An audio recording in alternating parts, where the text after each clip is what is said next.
말씀 보겠습니다. 시편 42편 6절에서 11절 말씀입니다. 함께 읽겠습니다. 내 하나님이여 내 영혼이 내 속에서 낙심이 되므로 내가 요단 땅과 헤르몬과 미살산에서 주를 기억하나이다. 주의 폭포 소리에 깊은 바다가 서로 부르며 주의 모든 파도와 물결이 나를 휩쓸었나이다. 낮에는 여호와께서 그의 인자하심을 베푸시고 밤에는 그의 찬송이 내게 있어 생명의 하나님께 기도하리로다. 내 반석이신 하나님께 말하기를 어찌하여 나를 잊으셨나이까? 내가 어찌하여 원수의 압제로 말미암아 슬프게 다니나이까 하리로다. 내 뼈를 찌르는 칼같이 내 대적이 나를 비방하여 늘 내게 말하기를 내 하나님이 어디 있느냐 하도다.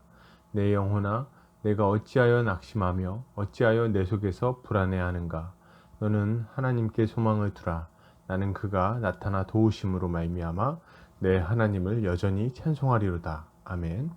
시편 42편 6절에서 11절까지 절망의 폭포 속에서라는 제목으로 말씀을 보겠습니다. 우리 인생에는 계속해서 문제들이 찾아옵니다. 처음에는 작은 문제였는데 어느 순간 감당하기 어려운 문제들이 되기도 하죠. 이런 인생의 순간들이 찾아올 때 신자는 어떻게 해야 될까요? 오늘 본문을 통해 함께 살펴보도록 하겠습니다. 오늘 시편 기자는 이렇게 고백합니다. 내 하나님이여 내 영혼이 내 속에서 낙심이 되므로 내가 요단 땅과 헤르몬과 미살산에서 주를 기억하나이다. 주의 폭포 소리에 깊은 바다가 서로 부르며 주의 모든 파도와 물결이 나를 휩쓸었나이다. 시편 기자는 하나님을 부릅니다. 그는 자신의 영혼이 낙심되어 요단 땅과 헤르몬과 미살산에서 주를 기억한다고 말하죠. 이 세 지명은 헤르몬산 기슭에 있는 요단강의 근원을 말하고 있는 거죠. 이 요단강은 폭포와 깊은 바다로 이어집니다. 이것은 시편 기자의 마음이 점점 더 깊은 물 같은 절망 속으로 빠져들어가는 것을 보여주고 있는 겁니다. 그는 이런 고통 속에서 다시 한번 하나님을 구합니다. 낮에는 여호와께서 그의 인자하심을 베푸시고 밤에는 그의 찬송이 내게 있어 생명의 하나님께 기도하리로다. 그는 밤낮으로 하나님을 의지하며 그의 응답을 받아 찬양하고 기도하겠다고 고백하는 것입니다. 여러분, 신자는 우리 인생 가운데 찾아오는 깊은 절망과 고통 속에서 우리를 밤낮으로 돌보시는 하나님을 구해야 됩니다. 우리 인생 가운데 찾아오는 고통은 쉽게 해결되지 않는 것들이 참 많습니다. 처음에는 얕은 물처럼 사소한 일로 시작되지만 그것은 점차 폭포와 깊은 바다 같은 문제로 바뀌죠. 우리의 인생을 휩쓸어가는 이런 문제들 속에서 우리는 하나님을 바라봐야 됩니다. 깊은 물속에 던져졌던 요나가 바다 깊은 곳으로 가라앉으며 주의 성전을 향해 기도했던 것을 기억해야 되는 거예요. 여러분, 손을 들어 하나님께 기도하시기 바랍니다. 부르짖어 기도하시기 바랍니다.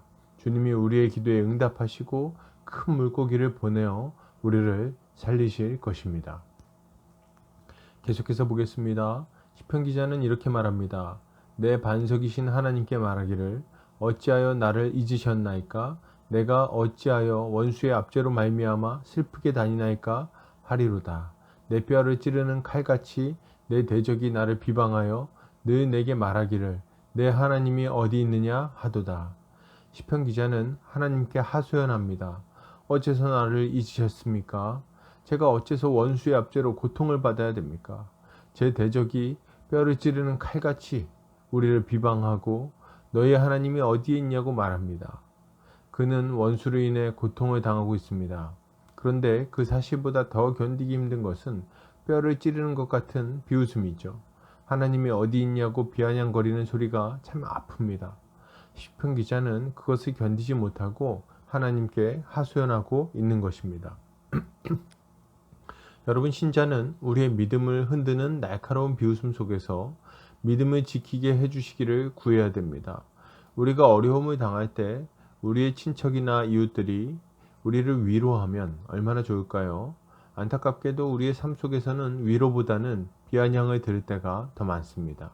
믿지 않는 사람들은 아무렇지 않게 우리의 믿음을 비웃습니다.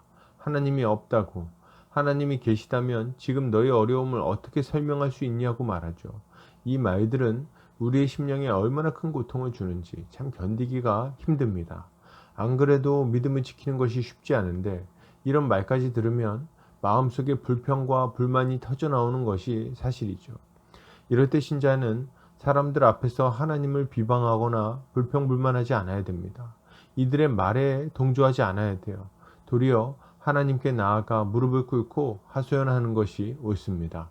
저의 고통을 들으시냐고, 제가 듣는 말들을 하나님 알고는 계시냐고, 저의 믿음이 흔들리니 다시 붙들어 주시라고 우리는 기도해야 되는 거예요. 여러분, 엘리야를 보십시오. 광야로 도망갔던 엘리야는 하나님의 산에서 하나님 앞에 힘을 다해 불평을 토로하는 걸 보게 됩니다. 그러나 하나님은 엘리야의 이러한 하소연을 책망하지 않으시죠. 도리어 세미한 음성으로 그를 일으켜 세우시고 새로운 힘을 주시지 않습니까? 우리는 하나님 앞에 나아가 기도해야 됩니다.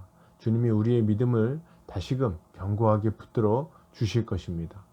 계속해서 보겠습니다. 시편 기자는 이렇게 말합니다. 내 영혼아, 내가 어찌하여 낙심하며 어찌하여 내 속에서 불안해하는가? 너는 하나님께 소망을 두라. 나는 그가 나타나 도우심으로 말미암아 내 하나님을 여전히 찬송하리로다. 시편 기자는 자신의 마음을 다독입니다. 낙심하지 마라. 불안해하지 마라. 하나님을 바라봐라. 하나님이 나타나 도우실 것이다. 그리고 나는 그때 하나님을 찬양하게 될 것이다. 그러니 힘내라. 여러분, 신자는 믿음을 잃어버릴 것 같은 순간에 자기 자신을 돌아보며 하나님이 얼마나 신실하게 도우셨는지를 생각해야 합니다. 우리는 우리가 낙심하고 있다는 사실을 인정해야 됩니다.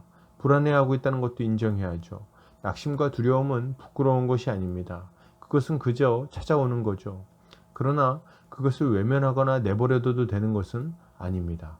우리 안에 찾아온 낙심과 두려움을 외면하면 그것은 자기 자신과 다른 사람에게 파괴적인 모습으로 나타나게 됩니다.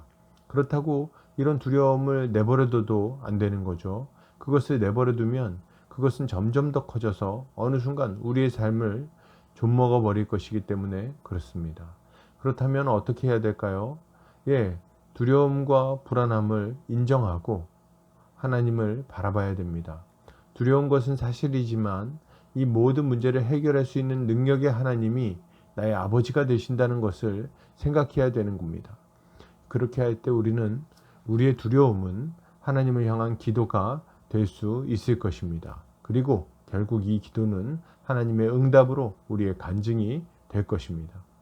결론을 드립니다. 여러분, 절망과 고통 속에서 하나님을 구하시기 바랍니다.